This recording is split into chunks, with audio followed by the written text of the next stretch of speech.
listening to the Down the Wormhole podcast, exploring the strange and fascinating relationship between science and religion. This week, our hosts are Zach Jackson, UCC pastor in Reading, Pennsylvania, and my favorite anatomical euphemism is when Ruth exposes Boaz's feet in the Bible. Oh, you had to go for a Bible quote. Okay. Rachel Jackson, rabbi at Agudas Israel Congregation, Hendersonville, North Carolina. And my favorite anatomical euphemism comes from 50 First Dates, where one of the characters says, I guess I prefer sausage to taco. Adam Pryor. I work at Bethany College in Lindsborg, Kansas. My favorite anatomical euphemism is hoo-ha. Ian Benz, Associate Professor of Elementary Science Education at UNC Charlotte. And my favorite euphemism is cooter. And my stepmom actually used to call her nephews that to get their attention. She'd say, oh, come here, little cooter. Come here, little cooter. And Anne and I had to pull her aside and explain what it meant. She was mortified. It was wonderful. Kendra Holtmore, PhD candidate at Boston University. And my family was a little explicit and didn't use very many euphemisms.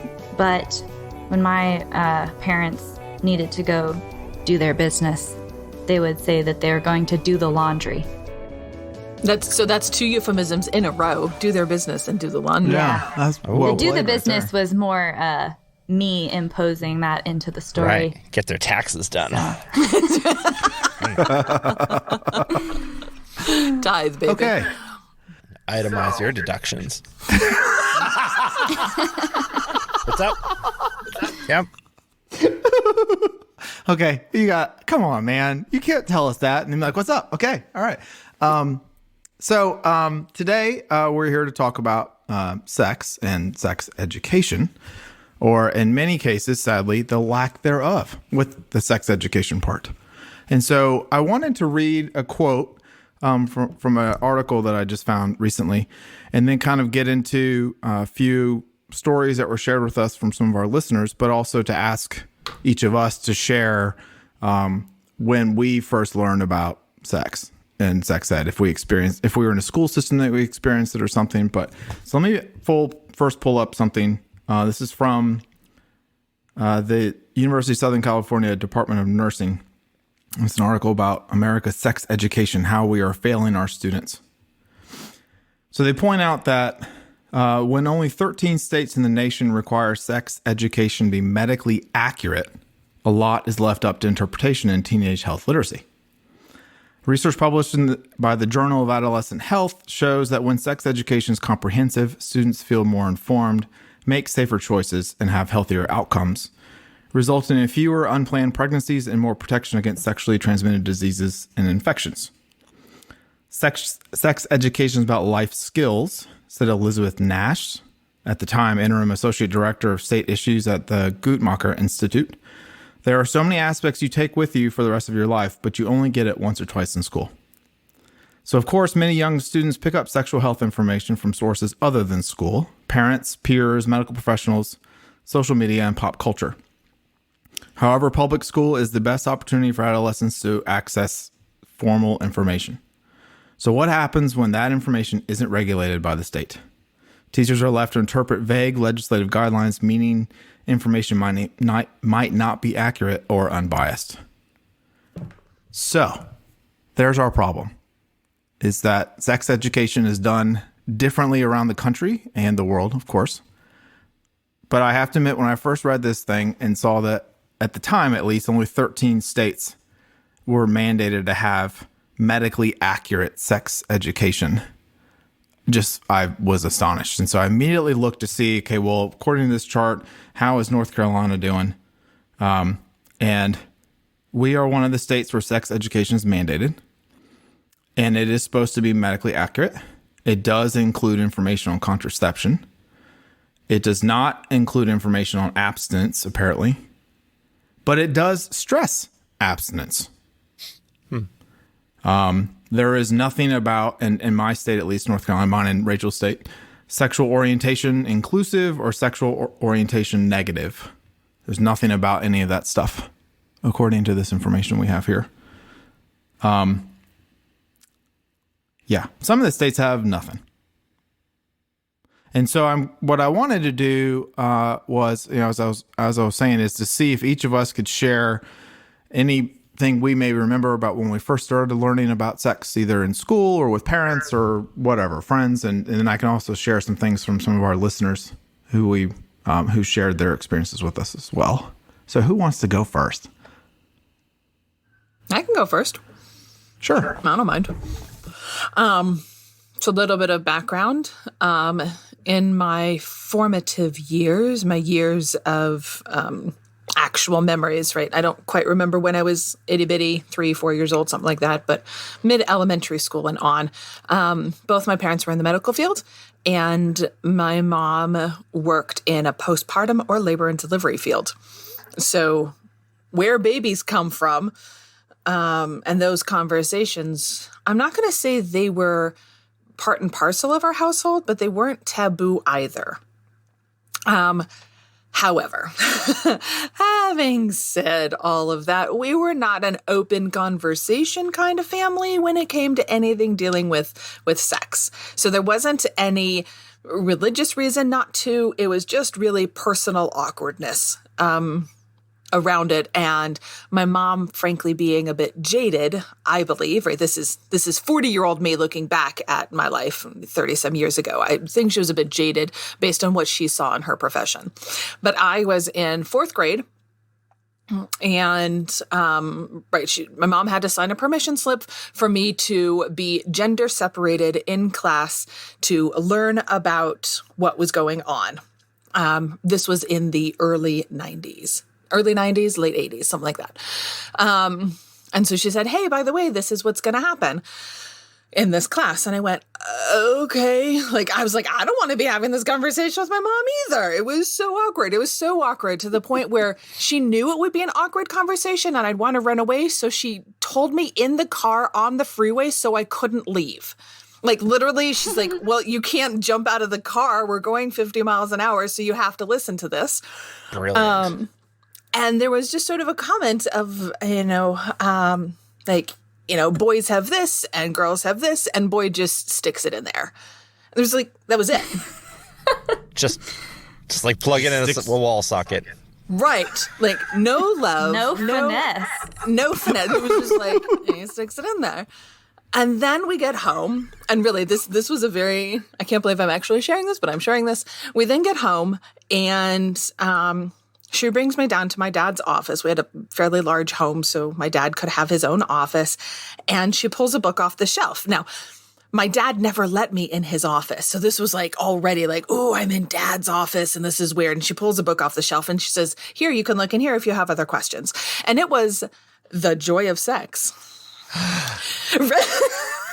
Wow. Now, I am a shy, introverted, extremely gullible, extremely immature, physically immature. I hadn't even thought about puberty, socially immature, every possibility of immature, 4th grader. And I'm handed, with no instruction, no conversation, the book, The Joy of Sex. And that was my intro to sex ed. So what did you learn from the book? I mean, share the insights. It's not a good book, is what I learned. It's got some graphic pictures, stick figure pictures, or drawing pictures that kind of show positions, but it's so cold. So it was just like a Kama Sutra type of... But worse. No. But Kama Sutra at least has intimacy. And that's what I learned at that age. I did not learn anything about intimacy or love or consent or friendship or anything that goes in with the act of having sex. It was simply an animalistic act, just like eating. Right? Here is how you eat. You take a fork, you put it on food, you put the food in your mouth. Here's how you have sex. You take this object and you put it in this place. There was nothing more than that. Sausage and taco, remember. Sausage and taco. And I think that's why I relate to that. Okay, so I could keep talking. I have so many stories, but I want to hear other stories too. Well, mine was just as awkward, and my dad is a listener of the show, so I'm sorry, Dad, if if you're listening to this one, maybe just fast forward. But what I remember was being I don't remember exactly how old, but at the dinner table, my older sister called my dad a jerk off because she had heard it somewhere, and he got really upset and sent her to her room, and then later came to me and said, I have to explain why that word is particularly bad. And so then he very awkwardly basically said, explained the concept of masturbation in that some people pleasure themselves and sometimes they use material of naked pictures of people to get it excited. And it was he had not thought this through. This was something that was off the cuff, and it was pretty obvious we were both pretty uncomfortable. And he said, I know you've heard a lot about sex probably from your friends and from television and stuff. So instead of going through it all, do you have any questions for me? And I was like, oh my God, he's giving me an out. This is great. And I said, no, thank you. I'm good. I know it all. And he was like, good. We had a good talk. You can always come talk with me. And I said, great. And in my head, I said, I will never come talk to you because this was really weird and awkward. And so I got all of my information about what sex is and how it works through Microsoft Encarta 95, which came with Windows 95 in those days. You all ever use Encarta? It was like the encyclopedia program that came with Windows. Yes. And I'd be like, I heard this word, and what is an orgasm? And then would like type it into the search and read through and be like, indeed, interesting. This is how, a 9-year-old nerd learns about how sex is. Because I went to a fundamentalist Christian school all of my life, and so we never talked about it in school other than the true love waits separate the boys and girls and show them pictures of STDs. Mm-hmm. And don't touch each other. Don't do anything because you'll go to hell and you'll get STDs and you'll get pregnant and everyone will die and no one will love you anymore. And so I have all of that purity culture baggage that I still carry with me. So all that to say, my sex education was self-taught through Microsoft Encarta and awkward and based on purity culture. I'm just going to jump in real quick there. I went to a public school my whole life next to or in Colorado Springs, which our middle school and high school was literally across the street from Focus on the Family headquarters in this like massive place. And so while it was a public school and I was not Christian, the sex ed that I received was completely abstinence only, purity culture kind of sex ed when I got it in middle school and high school too. So just want to add that you don't have to go to a fundy school to get that same sort of brainwashing.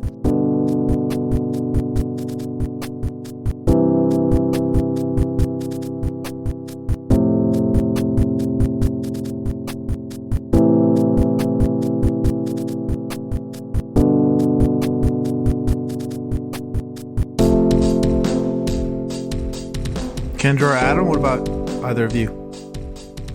What were your experiences like?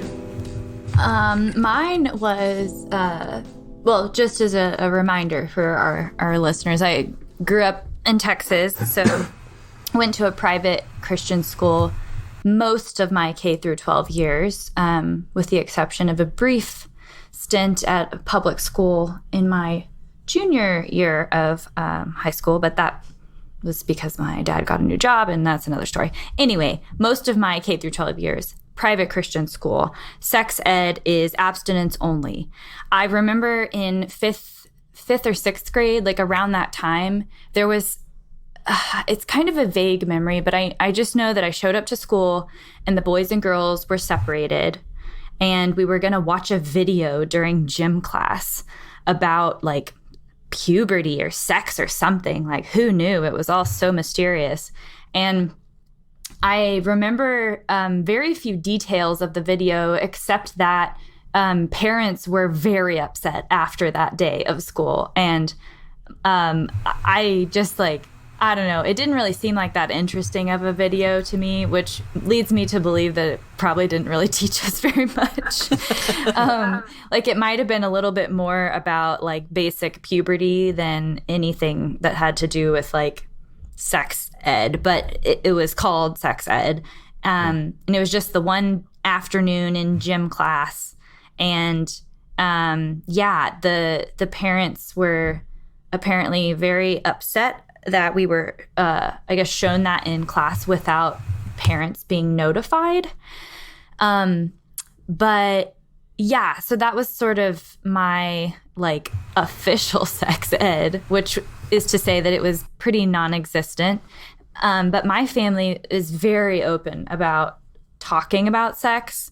It's one of the stark differences of my and my husband's families is that my family, they just say things, and sometimes you wish they didn't say them. And Chad's family, they don't say things ever about sex and anatomy.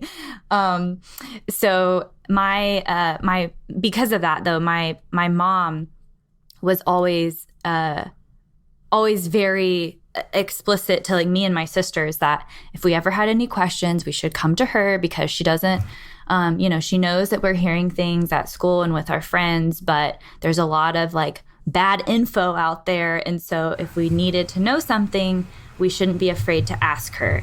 And I also just remember this one conversation with my mom where she was like, yeah, just, if you ever want to see a picture of a penis, just let me know and we can look it up together and, look at it and talk about it. And it's amazing. I just want you to know what it is. And because I think this was also the thing, the dynamics of my family.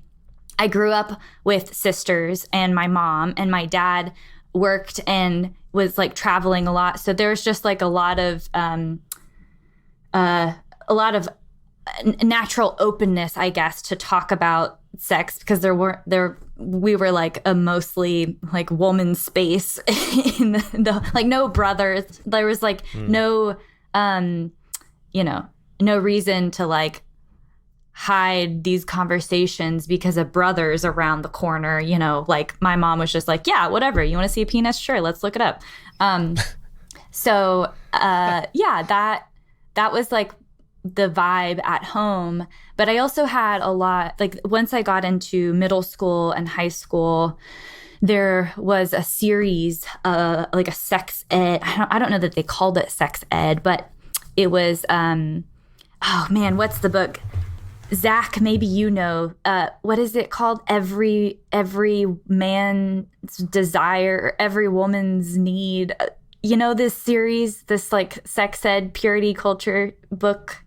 I don't. Our sex ed was just don't do it. Okay, well. I don't think there was much more than that. It'll come to me, but there was a well-known series that was written for one book was for men, one was for women. And when we were in youth group, we did a series on these books, and the boys and girls would be separated and we would go learn about our respective genders, sex. But it was one of those things where those classes for the girls, at least, were often okay, we're going to make a list of all the qualities that we want in our future husbands. And then it was only when we had sleepovers for the youth group and all the girls would find the book at our counselor's bookshelf and take it down and then flip to the back of the index and find the word masturbation. And then we'd be ooh, let's look up what that is. And look at the more scandalous sexual terminology because we didn't necessarily talk too much about that in the actual class at church. So it was just a very interesting kind of strange mishmash of things, but the general vibe and the general consensus in the air was absolutely abstinence only. And I also had purity, like true love waits jewelry, and signed like commitment cards and all of that in youth group, and had like a whole ceremony with your parents who came. And yeah, so that was basically my experience. Interesting. Adam, what about you? Yeah, I had to think about this. Like, so in school, we had sex education twice. Once in 5th grade and once in 10th grade. And 5th grade was, for lack of a better way to put it, like mechanics. And 10th grade was like, here are all the horrible things that could happen to you if you have sex. So it wasn't quite abstinence only, but it was presented as abstinence is the way in which you can avoid these things that might happen. So it's like it's a little bit of like a weird sort of hybrid thing. I think the only thing that was like particularly weird about my 5th grade experience is that my aunt was also my 5th grade teacher. Oh. So like I learned sex ed from my aunt, which I guess maybe some people would find weird, but like it was actually in some ways very reassuring. If I like think back about it, because also like there was never a point for me where like those were verboten topics. My mom was a pediatric nurse and I learned sex ed from my aunt. So conversations were frank, as needed. And also, right, hindsight being 20/20, my one of my uncles was openly gay. And so for a kid doing sex ed in the early 90s, I think my conversations were probably not typical. And I say that, I feel like, with some particular confidence, as my oldest son is now in 5th grade, and I think the sex ed curriculum he got was less progressive than what I got, 20 years ago. 25 years ago. So for me, growing up in Germany on the military base, we ours was pretty forthcoming on information. I mean, yes, we was talking about mechanics, but I remember, I think it was 5th grade and 6th grade, we really started talking a lot about, they did the separate the boys and the girls and talk about puberty and stuff like that. And then we would learn about the opposite sex. And then we got into conversations around what it meant to have sex and different contraceptive options that we would have. And then I remember a school nurse demonstrating how to put a condom on a banana. That one always stuck with all of us because we always thought that was pretty funny. I remember too we got into conversations around STDs and how they would test for STDs, because all the boys were sitting together and all the girls were sitting together, and they talked about I remember this very vividly, that they would take like this little metal hook thing and insert it into the penis and like scrape it to test for certain types of diseases. And all of us did exactly what Kendra just did, of just, and just kind of like, almost wanted to get in the fetal position, and we all were screaming and stuff. And then actually several years later, that did happen to one of my friends in like middle school. And so I just remember us talking about that a lot. But it was all focused around hetero sex, right? We did not get into talking about gender. We did not get into talking about homosexual activity or anything like that. I don't really remember getting into, at least specifically around masturbation or pleasure or anything like that. I don't recall conversations of consent. It may have come up, but I just don't recall that. I do remember though that we would have a a Q&A time where, all the boys were in a room and we could ask the teacher, who was a male, questions. And so he would be forthcoming and share information. And I think the girls had the same thing. But yeah, that was kind of our experience, or my experience growing up too, which I thought was interesting, but it stuck. But kind of like with Kendra, my family we just talked about stuff. If I had questions, we talked about it.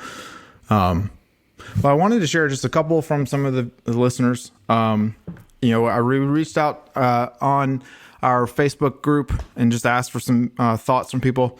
One individual, and of course I will not use any names, indicated this individual's grew up in Mississippi and mentioned that she was never given the sex talk until after she had her first period. I was never talked to about how my body would change, and the sex talk consisted of my dad saying, "So," and then becoming very awkward. And she said she responded with, "Oh, is this the sex talk? Yes, Dad, I know not to have sex until I'm married." And that was good enough. She said it seemed like the parents and adults in that community around her were afraid to even say the word sex. Another listener, who's an older listener, kind of talked about there are things growing up you just don't talk about in school.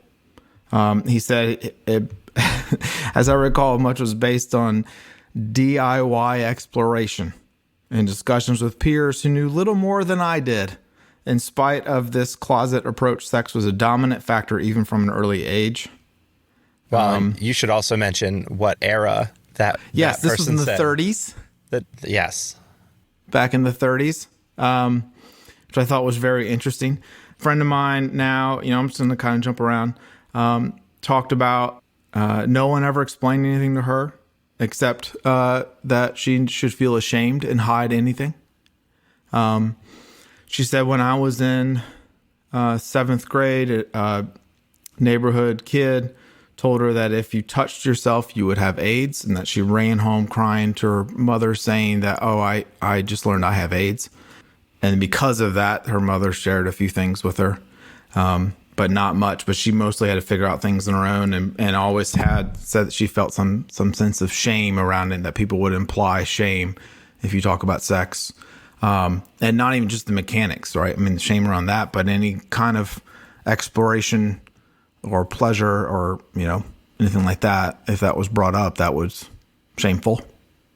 So yeah, I just, as I said, I think it's interesting for us to just have a conversation about this. And one of the things I would love for us to do as well, and I kind of got this from when Adam and I were just talking on the phone a couple weeks ago about what this could look like when we talk about comprehensive sex education. Because, initially when I was thinking about it, I have 10-year-old twins, boy-girl twins, and they're now in 4th grade. And we got a message a couple weeks ago, maybe a month ago now, indicating that we had to sign something stating that they were going to be learning about puberty next week. And all parents had to sign it. It wasn't just an opt-out thing. You had to opt in as well, which part of me really does have a hard time with that, because I want them to have that information. I get why it's done societally to do, we have these things because people are bothered and it felt shameful around it, which I think is one of the main issues that we have when it comes to talking about sex, is that shame thing. And so I'm just curious, it'd be awesome if we came up with something and then everyone said, yeah, let's do that. But in a conversation with Adam, he kind of mentioned, and then talking with others too, and then also hearing from another one of our listeners who was a guest at one point, talked about, 35, grew up funding, went to public schools, bisexual and trans. This person's experience was abstinence focused. They did talk about condoms and birth control, but made it sound like they weren't effective, and I'd get a pregnant and STI. And of course, showed explicit pics of the worst case scenario, by the way, which I definitely remember seeing those as well. Oh, yeah. Me too. And that actually would get an STI if this individual even looked at a penis. We had them shown on an overhead projector. Oh, with the yeah. transparency slides. Yep. Yes. They didn't acknowledge the existence of same-sex attraction, nor discuss gender at all. So, my body was described as a girl's body, and I was sent to the girls' lesson on puberty. And then, of course, in church, didn't discuss it at all. And so that's kind of, and then the idea around promise rings, purity culture, which I actually had never even heard of growing up on a military base overseas until I was here in college, or maybe it was even after college, and someone made a comment about purity culture. And I was kind of like, what the hell are you talking about? Like, I had no idea. And then someone having to explain to me what that meant and signing pledges. And then, of course, you hear the anecdotes of people signing pledges about, yes, I will not have sex until marriage. And then those individuals, sometimes in those situations, the individual ends up pregnant before they're married. And then, you have to have that conversation. And so to me, it was always well, people are going to do that anyway, biologically. People have that urge and desire. And so why not prepare them for it? Yeah. Like, that's just my mindset.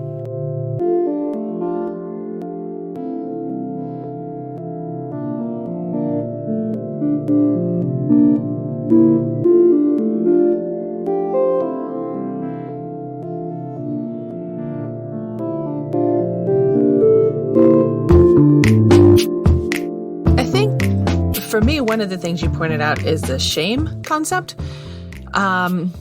And one of the ways that I believe we can do that is helping parents talk to their children as young children, right? That we must start very young with body positivity and correct. I know that we asked the question of, anatomical euphemisms, but I'll be perfectly honest. So my son's now 7, and from infancy, we have used the correct language. We have used the language that is your scrotum, that is your penis, your anus, your butt, because the anus and the butt are not the same thing. We have used the same sort of with girls. We don't call it a vagina, we call it a labia. Or like, what are you actually seizing? Using the correct terminology without feeling awkward, without feeling overwhelmed or embarrassed by it as the adults, which can then communicate that emotion and remove those issues. And then to also address what little kids do, which is most little kids explore. Most little kids go, well, that felt good. Let me do it some more. Right? And say, oh no, never do that. Never do that. Never like make it, put boundaries on it. If you need to touch your penis, please do so in the bathroom or your bedroom. Right? Or just simple statements, which I've definitely said in my household. We don't touch our penis at the dinner table. Just straight up statement. I'm not shaming this. I like the royal we. Yeah, exactly. The royal we is so amazing when I don't have those body parts. It's definitely, I have to myself be like, don't be awkward about this. Be his parent. And what does he need? How can I teach him body positively? Don't let my issues of my body or my husband's issues of his make that an issue for him, right? Make myself grow up so that I can teach the next generation better. So I think for me, that's one. Not all parents are comfortable doing that. So having resources at doctor's offices, at the school, at religious organizations, at community organizations. So here we have a community resource center, and they offer classes for kids, for parents who are classes for parents who have children that are elementary aged or tweens. And they talk about different things at different stages and what's age appropriate. And so I think that's one education standpoint, but it starts at home, not waiting until 4th grade, because if you wait until 4th grade, some people are hitting puberty the next year. Yep. So that's one. The other thought that I had is also making it a holistic experience. Why are we separating out sex from our bodies and sex from pleasure or intimacy and love and friendship and all of those things, including with oneself? So acknowledging, I see that feels good for you. Here's the boundaries. I see that feels good for you. Please don't do that while we're playing backgammon. Right? That is, right. Enjoy yourself on your time. Right? And talking about it, and talking about love is love, and talking about why we don't go to Chick-fil-A because they don't like people they do things that hurt people based on who they love. And that's not okay. And we've been talking about that since he was 4 or 3, right? Like we want, so allowing for all conversations around gender and around sexuality and not having them be separate from our lived experience. And I think when we talk about those things to children, we ourselves can understand them, and we start to remove any of the shame that we might have grown up with, and start to change society in those small ways. And in both of those, to speak to both of those, the United Church of Christ and the Unitarian Universalists have put together a curriculum called Our Whole Lives that is a sex ed curriculum that can be used in churches or in families. And it starts with a kindergarten curriculum. And I think most people hear that there's a sex ed curriculum that starts in kindergarten, and they go, oh, these liberals that are ruining everything and destroying the world. But the sorts of things that you talk about with a kindergarten are exactly what you're talking about, Rachel. Mm-hmm. It's about who are you? What do you like to do? What do you love? And it's nothing sexual. It's about identifying you as an individual, as a person who is worthy of love and worthy of respect, and somebody who then can practice things like bodily autonomy and consent, teaching people to see others the way that you see yourself, so that you don't pull down so-and-so's pants on the playground because you wouldn't want that to happen to you. And so as the curriculum grows, it grows into like, what do families look like? Some families look different than other families, and that's great. There's adopted, there's same-sex partners, there's single parents, there's all these things. And then it moves on. Once we're done with your identity and who you are and your autonomy, then we start thinking about romance. And then there's we don't get to here's the mechanics of the thing for a while. We get there once we have grounded it in consent, in love, in relations, in a blessed sense of autonomy, and the understanding of sexuality and our bodies themselves as being a gift of God. We are one of 3 creatures in the world for whom sex is pleasurable. As far as we can tell, it's humans, bonobos, and dolphins seem to be the only ones who have sex for fun. So actually, that's how bonobos settle their conflicts. Like, I think I mentioned this before. Our 2 closest living relatives are chimpanzees and bonobos. Chimps solve their conflict through violence, and bonobos through sex. So that's... Put them together, and we are people. According to the United Church of Christ, there's a wonderful statement, and one of them says that the purposes of sexuality are to enhance human wholeness and fulfillment, to express love, commitment, delight, and pleasure, to bring new life into the world, and to give glory to God, which obviously the last part is pretty specific to those who are theistic, especially those who are Christians. But I now that I am a UCC minister, I read through this and I think, I would probably have a much more holistic understanding of the dangers and the mechanics and the relationships and all those things that go with it if it were grounded in something that was good and holy instead of something that was awful and scary and terrifying. Like being told that you can't eat bread because it might kill you your whole life. And so you never eat bread, and you just smell bread and it smells great. But your parents keep telling you if you eat bread, you're going to die. And you might sneak a pretzel here and there because your friends are having a pretzel, but you feel bad about it later because it's kind of bread. And then one day you meet somebody and you love them and you want to spend the rest of your life together. And somebody tells you, okay, well, after your wedding, we're just going to have bread. And it's just going to be bread, a bread buffet, and you're just going to eat all the bread in the world. And don't worry, now it's safe. You're not going to be able to enjoy the bread. you're going to be like, I feel guilty. I feel like I shouldn't be eating this bread right now. No, all I see is bread everywhere. And I love this analogy. Explain to people from a young age, like, how bread is made and why it's so wonderful. Food. And then teach them to spot bread mold. I missed that. What'd you say? I said it's a sometimes food. Yeah, bread is a sometimes food, depending on your relationship. So I want to hear from obviously both Adam and Kendra too, but it made me remember something when I was a high school science teacher. I taught ninth grader science, and it was I remember learning of some students. It was primarily girls.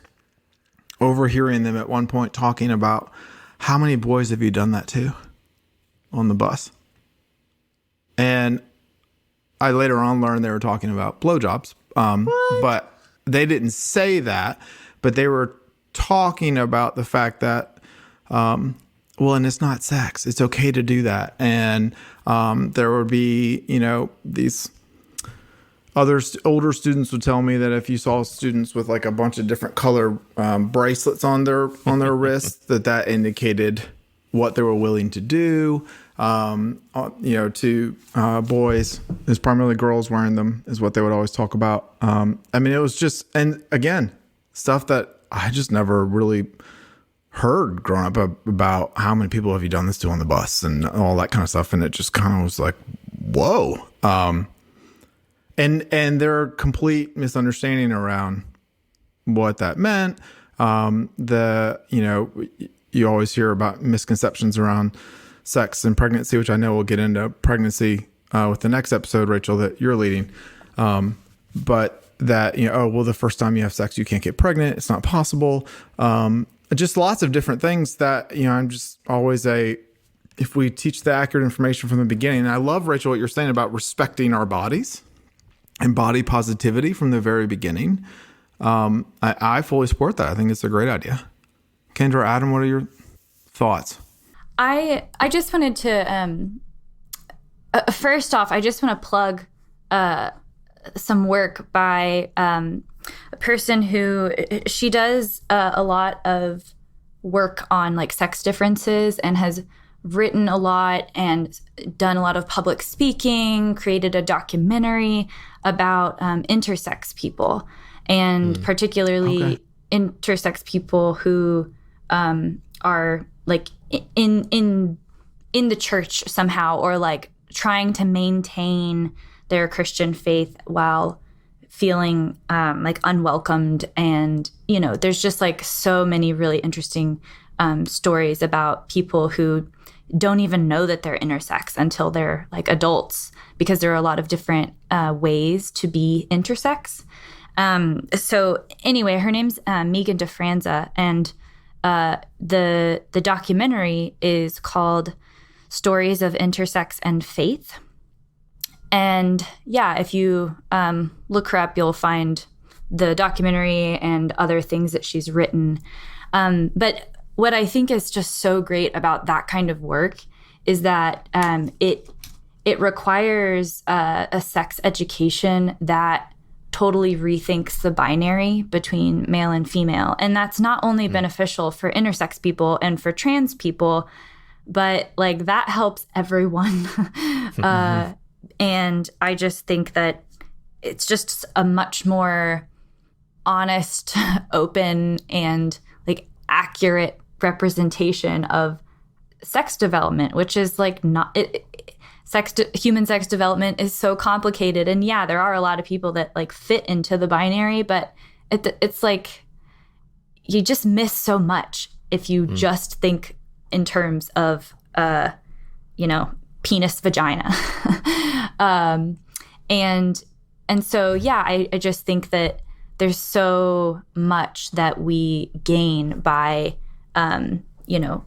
totally rethinking the paradigm of sex education to be inclusive of non-heteronormative bodies, and that is beneficial. Like I said, beneficial beyond like being inclusive of those people. It's also more beneficial and expansive for people who do fit in the, like heteronormative framework, because our bodies are just so complicated. And it's really interesting to think about the way that sex has been defined, and that it makes sense that it seems really straightforward when the way that we talk about it in society. But like sex, you can define sex by genitalia, you can define sex by hormones, you can define it by chromosomes. Like it's not something that's just fallen out of the sky and has been the same thing over time. And it just, I really look forward to the day where that's like more of the norm, is that we are thinking in terms of a spectrum of human sexuality, and that becomes the foundation upon which our sex education curriculum is built, because it just is better for everyone. And I think that also a connected point is that, a sex education can really pay more attention to like penis anatomy, like men's bodies, and leave out the way that like women's bodies work, or like the way that a vagina and a clitoris and all of these things work. And so you have women who are in their adult bodies and still don't understand the anatomy of their own genitalia. Like I know people who have not been able to correctly identify what's down below until after they've had children, like post-pregnancy, being in the hospital and having to, like, doctors having to explain like what their parts are. And it's just like, that is a huge failure of sex education. And I think that's a lot more common of an experience for women to have than for men to have. And, also just like the issues of shame that are wrapped up in not only sex, but like menstruation. And I definitely remember in middle school and high school that it was like, even just going to the bathroom, like in the girls' bathroom, you still had to be quiet because you didn't want to like crinkle your tampon wrapper, because you didn't want anyone to hear that you were opening it. Yeah, it's like, OMG, someone's on their period. And this is like such an issue that the girls wanted to avoid, that like marketing figured this out and started creating a tampon that was wrapped in a quiet, non-crinkly material so that you could very quietly open your tampon. Discreet packaging. Yeah. And I just remember sad. like that, like at the time it was just like, oh yeah, that's just what you do. You want to be as quiet as possible. But now it's like kind of crazy that was like such an embarrassment. And I also know that like even, as I said before, like my background coming from, the like purity culture, abstinence only, that there was a lot that I didn't know about just like products available for women to like manage menstruation until I was an adult, and then like started learning about like, oh yeah, you don't have to use just tampons. You can use like menstrual cups and like all these other things that are just like, thank you to the people who created these products for us.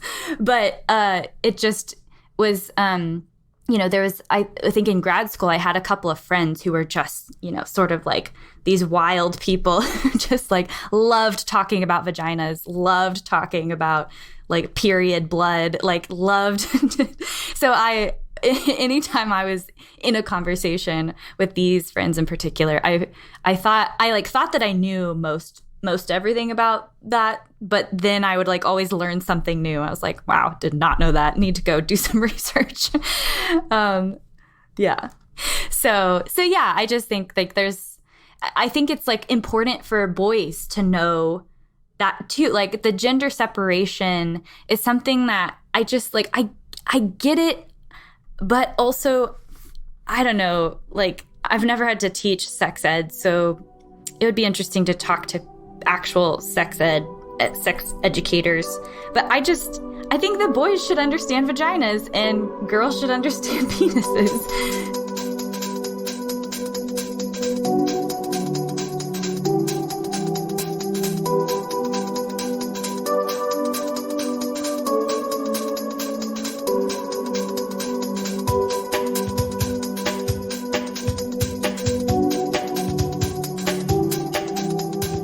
And I know, Adam, you were going to go in a minute real quick. You were going to share your thoughts. But one thing I wanted to point out is from what I understand, and I'll be honest, I've not done a lot of research on it, but that the idea, at least in North Carolina with the curriculum, is that, in fourth grade, boys learn about puberty, with boys, girls learn about it with girls, and then in the next grade, they swap. Now, this does not inclusive, obviously, and there is a big concern with that.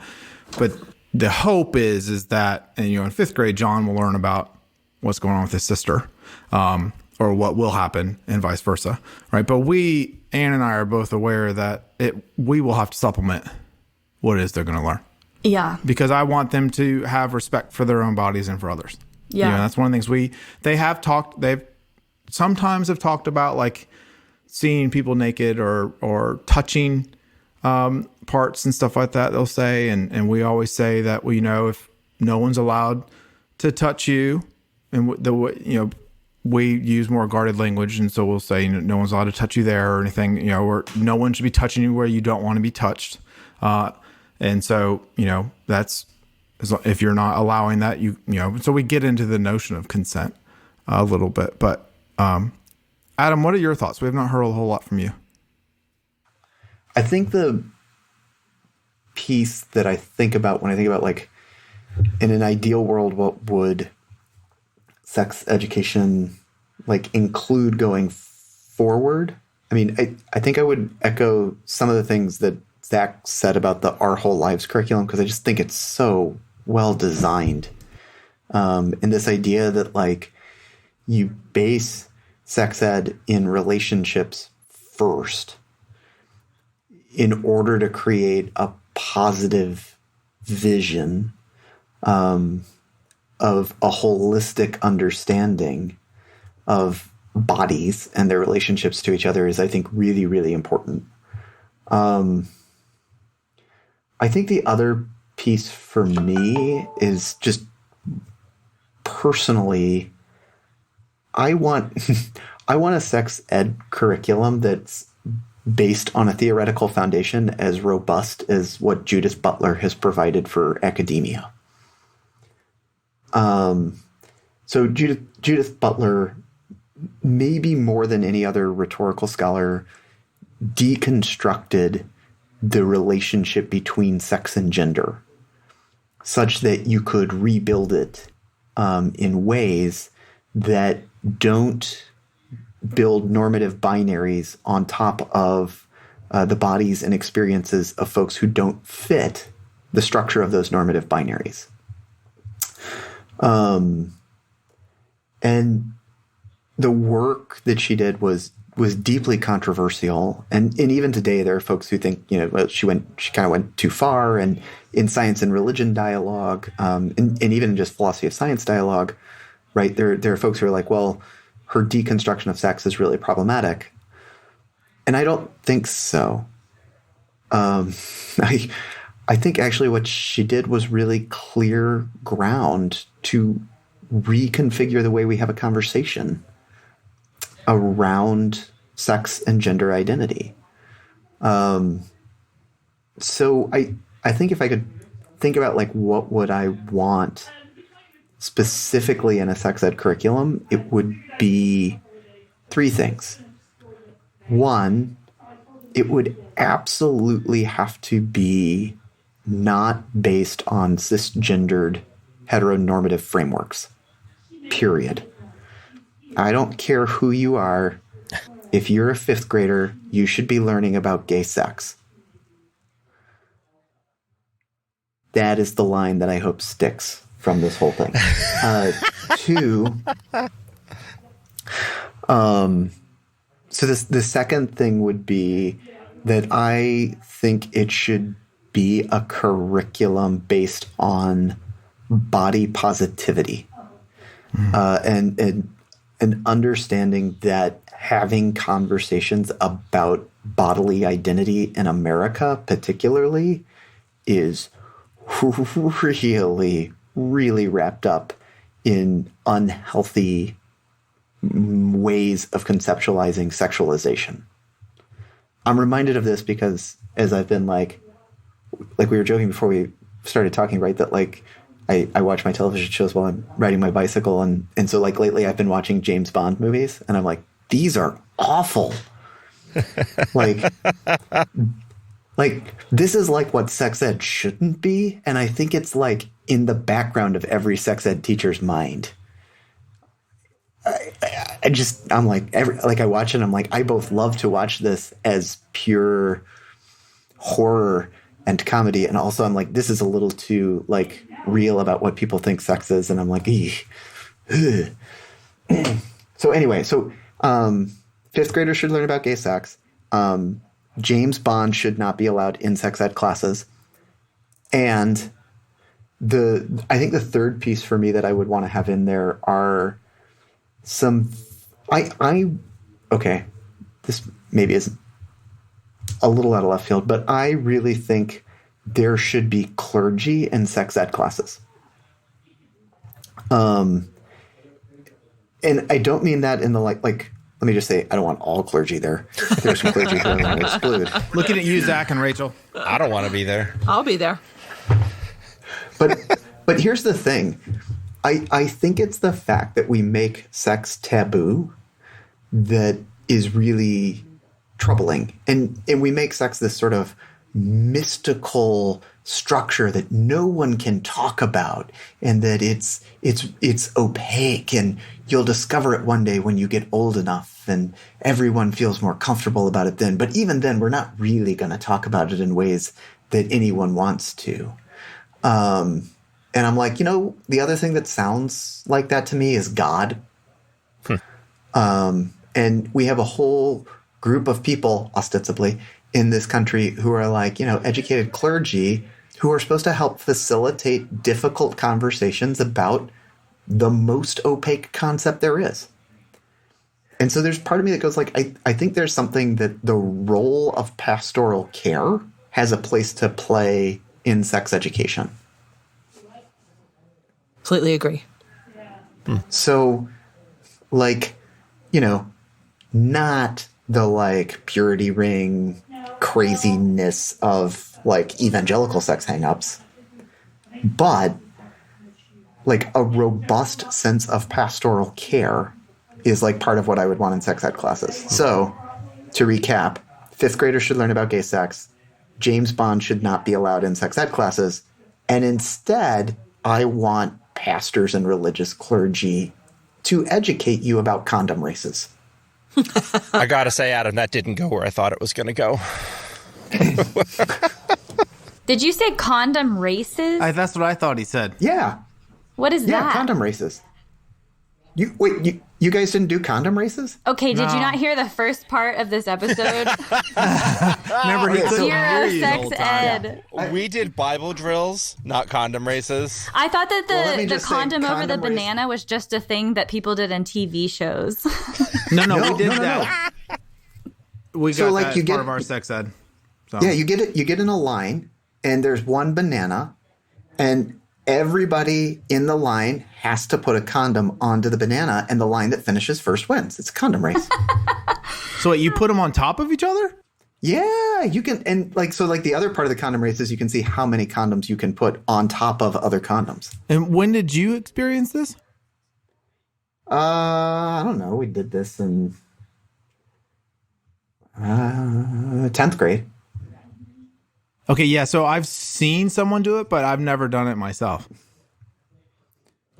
I will say, I think this is the part where I'm like, if you really want a robust sex education curriculum, it's got to be hands-on, too. It's not enough to tell people, what a condom is. They need to know how to use it.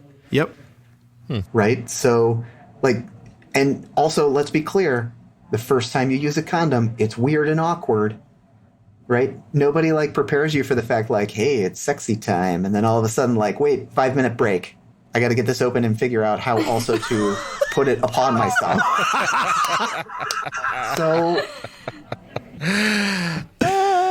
Before I jump off, I needed to, or I don't need to. I wanted to leave my final statement with the consent Please, concept. because we are at the end. So in 2000 something, I can't remember. I think it was 2015. I'll put it in the link. And by the way, these different, if you are a listener, or if you are a listener who knows somebody that needs these resources, we will have them in our show notes, including this amazing curriculum and other resources. And of course, if there's things that we've talked about that you want more from us, just send us something on Facebook or send us an email, and we'll help you out with all this stuff. But there was a YouTube video that was, 2015, called Tea and Consent, equating the saying of yes or no of sex, or really anything else, to a cup of tea. If someone does not explicitly say yes to having a cup of hot tea, you don't give them a cup of hot tea, right? And it's this amazing video of it's not no means no. It's a yes is what consent means. You actually have to say yes, right? If someone says no, well, are you sure? Are you sure? Right? Well, but you were giggling when you said that, right? That consent means yes, right? Let's frame it in the positive. Yes, I want this. Yes, I am positive. Yes, this is okay. Really. And if that is not said, then it's a no, just like drinking tea, right? And it's this really great place, again, for us to reframe our thinking. And that's our challenge. Our challenge is to reframe not just the education, but why we're saying the things we're saying, and to make people on an equal footing where yes means yes. And so that's just one thing that I really want to say for consent, that is a place where we can all grow and really allow any gendering or any imbalance that we see to hopefully have, to make it go away. Because there's the things that we didn't talk about. I'm glad we didn't talk about, right? The sort of ills that come along with sex. But to me, consent is one of those places where we really just need to reframe our thinking. So that's the thing. So I'll add number 4 to Adam's, right? Yes means yes.